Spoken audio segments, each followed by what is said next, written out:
Welcome to Tips Ahoy. Mga kaibigan, sa lahat ng bagay, may etiquette. Maging sa pagpapatawa.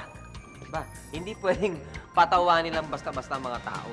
Halimbawa, kung ang isang tao ay umiinom ng tubig, hindi mo pwedeng patawanin yan dahil napakasakit sa ilong.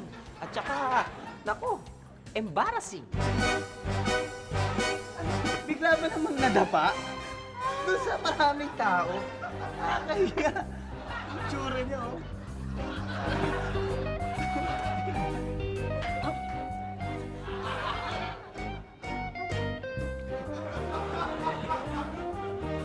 Pangalawa, naku, huwag nyo rin patatawanin yung painom pa lang na soft drinks dahil talagang masasabuyan niya ang lahat ng katabi niya. Pati kayo, masasabuyan. Yak, kadiri. Eh di, mga talikod, bigla siyang umarap. Pagharap niya, sabi niya bigla, Happy birthday. Sorry. Pangatlo, maging yung mga kumakain. Nako, huwag niyong patatawanin yan, yung mga chumichibog. Eh, siyempre, yung kanin, baka mabara sa ilong. Eto pa, lalo pag kumakain niya ng cornic. Yung cornic, mababara dito. It's not nice, it's not nice. Lalo na pagka-spicy. Nako, kawawa talaga. As in, kawawa.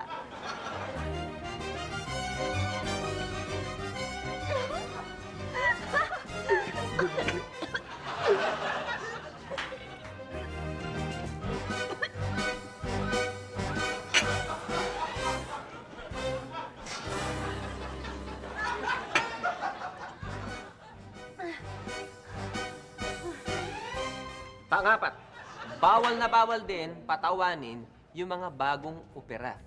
Eh, siyempre naman, una-una, masakit pa sugat nun fresh na fresh pa sugat.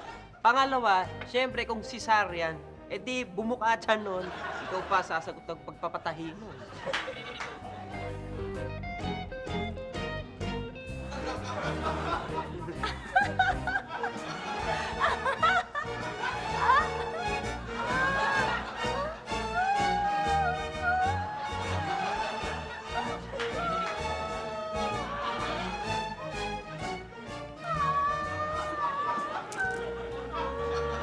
Panglima, at ito ang pinakamahigit sa lahat. Ito, huwag niyong kakalimutan ito. Kalimutan niyo ng lahat. Ha? Huwag lang ito. Huwag niyo lang gawin ito. Patawanin niyo na lahat. Patawanin niyo na yung lasing, yung bagong gising. Pero huwag niyong patatawanin. Ito, huwag niyong patatawanin yung may kabag. Yari. Pinasok niya yung kamay niya. Oo. Pagpasok, inikot-ikot. Okay. Paglabas, may Rolex.